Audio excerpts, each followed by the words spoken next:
Man, Auburn football's media team, they just don't miss. In the world full of podcasts, he's the undisputed heavyweight champion of hot takes, an Auburn sports homer, master of the boog, and message board legend. Get your buttons buttoned and your hats flattened because the Top Button Podcast is about to kick off. And you don't want to miss your courtside seat. Now, here's your host, Charlie 5. Yes, sir, we're back. It's another episode of the Top Button Podcast. I'm your host, Kyle Rush, a.k.a. Charlie 5, and we are ready to get after it. Auburn's football media team just keeps on killing it, man. They keep on putting out the great content. We're going to break down a couple of those videos. We're going to talk about winners of spring, and then we're going to look quickly at Auburn's second-round NIT win. And by the way, look, I know this is live, and that interview's still going on. If you haven't heard, or if you're listening to this later in the day, if you haven't heard Zach's interview on Locked on Auburn with Cole Best, it's phenomenal. It's still going on right now in the premiere, and boy, that kid gets you excited. There one quick takeaway from that interview so far, and then we'll jump into the videos, is, man, there is a huge difference between people that are mercenaries that are going and fighting for the money and guys that are going that are fighting for a particular individual. And those guys love Alex Golesh, and I think that's going to pay huge dividends. They're fighting for him. Those guys that came here, they could have gone a lot of places. They followed him. They feel like they owe it to him for who they've made them. And man, that's really refreshing. Let's jump into the videos. We typically do this on Mondays after, some really good social media content that's thrown out there. And Auburn had some good ones over the weekend, and we're going to jump into the first one. And this is funny. You got to know the whole story behind this, but I'm going to play the clip, and then we're going to talk about it. So you got Byron Brown, slow motion, throwing a absolute dot to Keyshawn Singleton. And then, boom, there it is. It looks good, man. But there's a reason why this clip is so funny, okay? It's so significant. If you remember last week, this is when the videos of Byron Brown's throwing motion started to go viral. Okay, they started to get a lot of traction. Oh, Auburn's cooked. Auburn's this. Auburn's that. That'll never work in the SEC. So what Auburn media did is they took a video of Byron throwing an absolute dime, and they slowed it way, way, way, way down. What's up, everybody? Fired up to have y'all in here. I know that interview was going long, and I don't blame you for not leaving it, because it was incredible. I was in there listening too before we went live. But yeah, so they took the narrative around the slow throwing motion and then slowed it way, way down, sort of mocking everybody. I don't think the throwing motion is 1% something to be concerned about. It's something that he's had success with. He's overcome a lot of, any obstacles that it may have created. We posted a film breakdown for members only on our channel. You need to go check that. Taylor Williams breaks it down. He does a really good job, and he shows you all the different types of throws that Byron makes, some that make it a little bit more challenging. And then sometimes when he's on the run, you don't see the motion at all. It's more so like when he's dropped back in the pocket and he's winding up and going, but shows you some other quarterbacks that have long motions and have had success. A couple at Auburn too. Not a couple. You got Jason Campbell at Auburn that had a little bit longer release, and he breaks all that down too. So make sure you subscribe so you can check that video out. You'll learn a lot. So that was really good. That was perfect timing to kind of quell a narrative. Now you got the good old-fashioned hype video, and there's a couple of pieces in here that I found very interesting as well. Everybody together. Yes, is everybody together? Yes, sir. Let's ride, man. Still working. Elijah, you had it? Hell yeah. Whoa! Hey, man, we breaking on the ball. take his arms. Accelerate through with that, young fella. Know the why behind it. Understand how hard it is to win an SEC championship. Understand how hard it is to be a first-round draft pick. When I'm tired, somebody has to make a play. That's how it works. I told y'all, when you make a play, it's contagious. Hey, you don't got to do nothing special, bro. Hey, y'all run the pace, y'all get that, and y'all give it to you. Can't get enough of that. Look, a couple of things about this video. Okay, number one, just go back and think about the level of coaches you just saw. Okay, you got Tim Banks, who is obviously a veteran SEC defensive coordinator, coaching your safeties. Okay, a lot of success at Tennessee, a lot of success everywhere he's been, coaching your safeties. You got Coleman Hutzler, who got a really good he got a lot of airtime there. Okay, and the things that he said, the things it takes to win an SEC championship, the things it takes to become a first-round draft pick, like he's been around those guys. So there is value there. There is a proof of concept there, and that guy is coaching our outside linebackers. You know, won an SEC championship. He's got weight behind the words that he's using, that he's teaching with. It's good stuff. So, and then obviously you got Cody Burns, who's had success at several different stops at Auburn, at UCF, at Tennessee, obviously, when they started lighting the world on fire on offense. And then obviously he's a player who won a national championship, caught a touchdown pass in the national championship. That's just really good stuff. And then you got Omar at the end. Did you hear Omar Mapson getting after the offensive line? That guy's a reclassified year 2 guy. So this is really his true freshman year. Like, this is really the year he should be an actual freshman, and he's barking at the offensive line. I love that, man. I love guys feeling like they can take charge, and when they speak, people listen. And Omar's going to be a good one. He's going to have to be patient, but I think he's going to be a good one, and he could be a good one this year, but have a really good shot of taking over the following year and being a part of that 1-2 punch, maybe with Bryson Washington if Bryson stays another year. So really, really good stuff. And then this is the most recent one, and I don't have sound on this one. I'm just going to kind of talk through it, but this is just incredible. This is the freshman to freshman connection. You got Reese Brush, your late addition quarterback, and Brady Marchese, one-handed, just snatched it out of the air. I love it, man. The freshman to freshman connection, this kind of stuff just gets me jacked up. I felt like Marchese, I don't know why, he just kind of looks like he's going to be a dog. He looks like he's going to be a super early contributor. He's fast, he's athletic, and clearly he's got hands. And then, hey, how about the dot from Reese? Reese is one of those guys.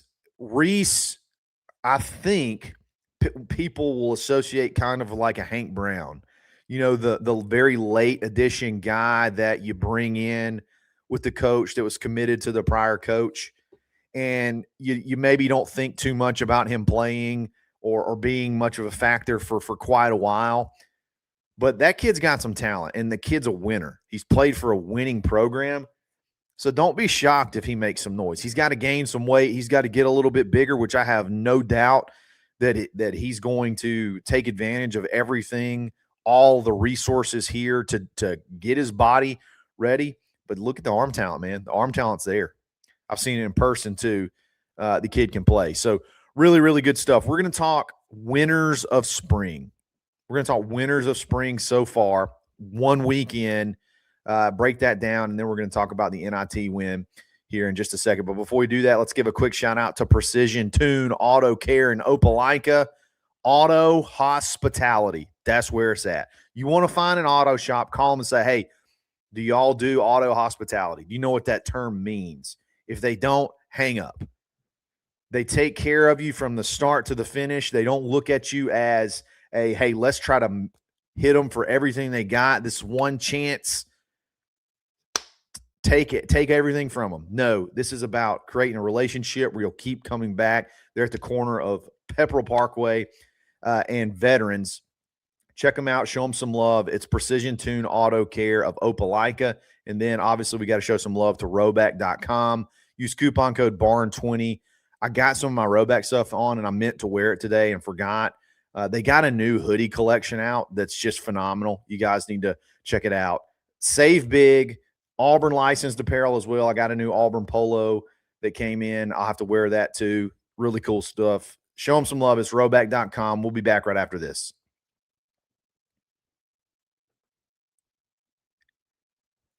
All right, let's talk winners from spring. I got 3 so far. My number one, and what's funny about this is he's my number one winner of spring so far, but he may not even start. He may not even start, and that's Malik Autry. Everybody can't stop talking about Malik Autry. The only problem is they also can't stop talking about Cody Sigler, who is going to be right in front of him. Here's the deal, okay? I love Malik. Malik last year, I think, from the outside looking in, may have bought into his own hype a little bit.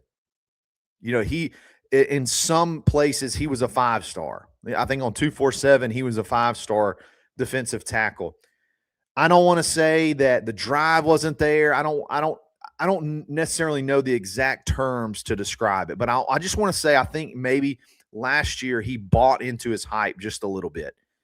This year, in the very, very first practice we saw, they're talking about he does 1 rep of a drill and it's absolute perfection, which is something that is very hard to get out of Vontrell King-Williams. And he says, oh, that's perfect. Go to the back of the line. Everybody's talking about this kid. He has unlimited athletic ability as a big guy. He could be a Nick Fairley type defensive lineman. Not only a guy that eats blocks and is disruptive, but a guy that could be a pass rush threat.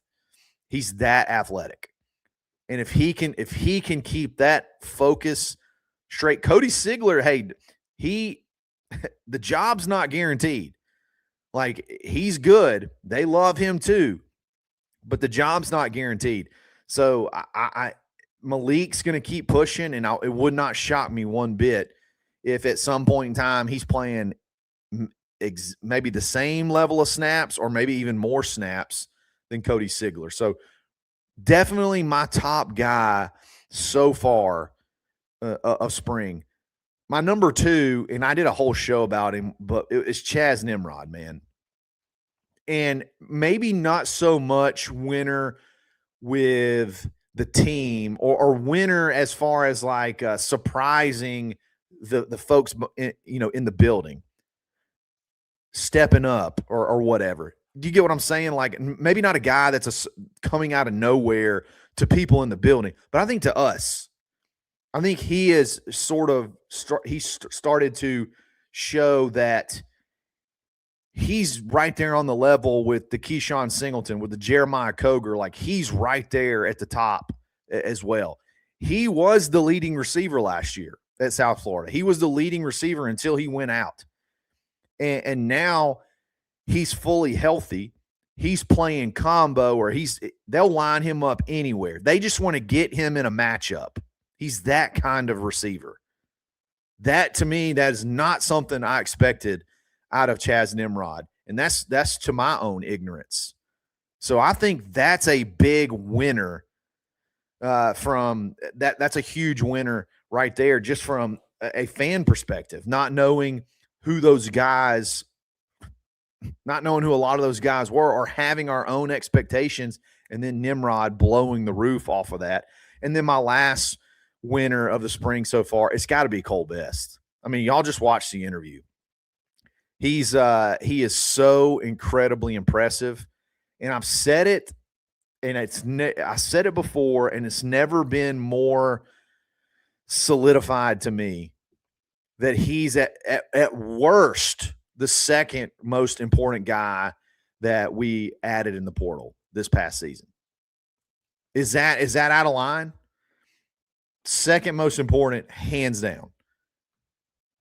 I mean, just think about the leadership, the familiarity with the offense, everything that goes along with a quarterback center relationship. man, that kid's impressive. And I feel like I'm learning more about Alex Golish and how he coaches and his player relationships the more I hear Cole Best talk.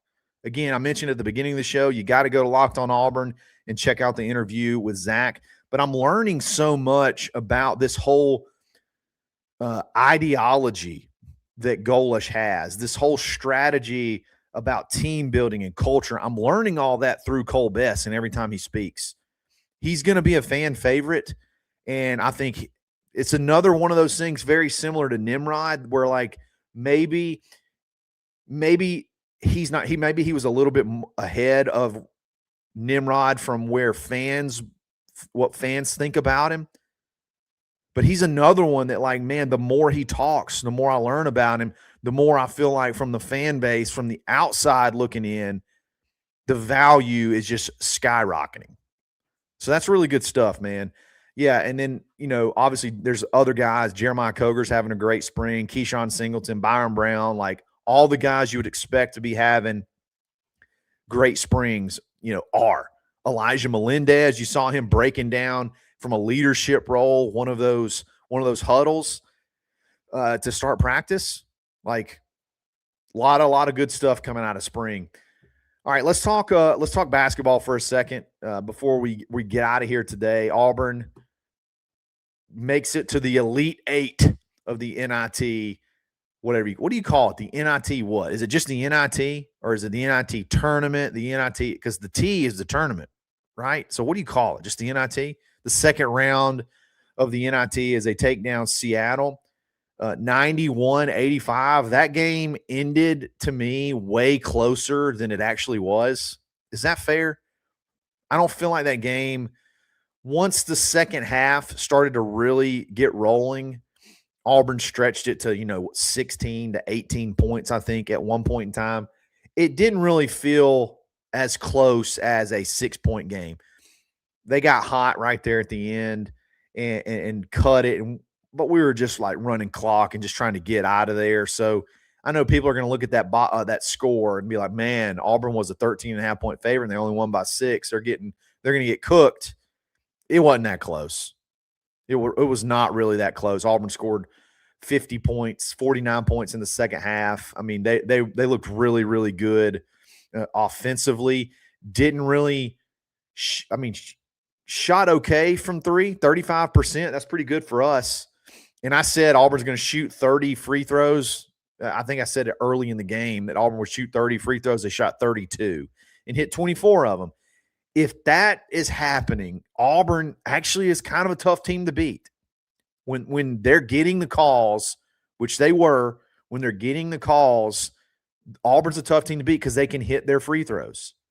Absolutely abuse them on the boards, 41-23. I mean, that is taking you out to the woodshed, and they had a ton more size, I feel like, than Auburn. They didn't have the physicality, I feel like. Sway, to me, could have scored probably every other possession, just driving it into the chest of their bigger guys because he's just so physical, and they didn't have really an answer for him. He had 15 points. He was 6 of 6. He did not miss a single shot. The only shot he missed was a free throw, and that's it. So he shot the ball 9 times. No, he shot the ball 10 times. He made 9 of them. It's good stuff, man. Other guys that played really well, Kevin Overton, pay him whatever you got to pay him to bring him back. You need his leadership. You need him in the building next year.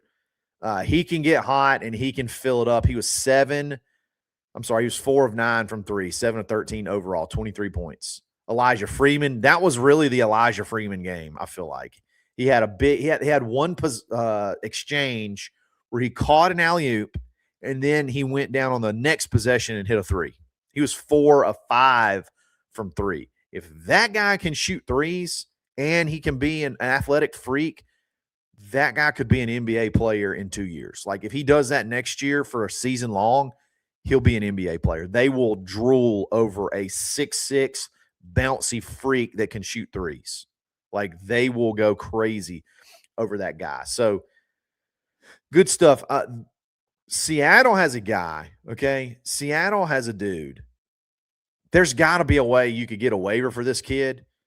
Braden Maldonado is unbelievable.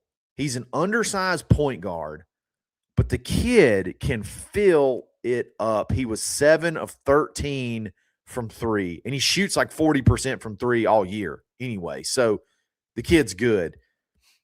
He didn't really turn the ball over either. So like he's a scoring point guard that doesn't really turn it over. He had 25 points and 5 assists. He played 2 years. We looked this up last night.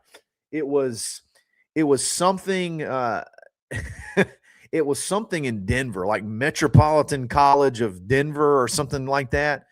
And we're like, man, surely that's not a real college. Like surely that counts as like a JUCO, and you could get a waiver for that guy. If that kid ran point for Auburn this year, Auburn's a better team. And you could slide to Hyde to like a 2 guard, which is really more his natural position. Kind of like, honestly, like Aiden Holloway. Aiden Holloway is not a point guard. He's an undersized 2 guard, a slasher and a 3-point shooter. And to me, that's what Tahad is. He's better off the ball than on the ball. Get him in a one-on-one matchup, get him some space, pass him the ball, let him drive and slash instead of coming up the court, setting up the offense. That to me is more of what Tahad is. But this kid, Braden Maldonado, can play. So Auburn takes on Nevada, and it looks like we play Wednesday at around 8 o'clock or something like that, 8 or 8:30. So this is the last game that you play before you go to Indianapolis. So Auburn's this is their last home game. So you get Nevada at home, and then you go play the Final Four, I believe, in Indianapolis. So good stuff. Hey, let's get to 20 wins. Let's try. You got one more. You get to 20 wins. That's a pretty good first year for Steven. Finish this thing out with a bang, win the tournament, and build some momentum going into the portal. And hopefully these games you're able to create some camaraderie too, especially with those core guys you may want to keep, and maybe it'll make them want to stay more. So good stuff, guys. Really appreciate it. Thanks for being on the live. I know that y'all jumped over here from Zach's, and I really appreciate that. And man, it makes these lives so much more fun when you got 150, 200 people in here live every morning. That's just a blast. So guys, thanks for listening. We'll be back again soon. It's another episode of the Top Button Podcast. Stay buttoned. Thanks for listening, and drive home safely.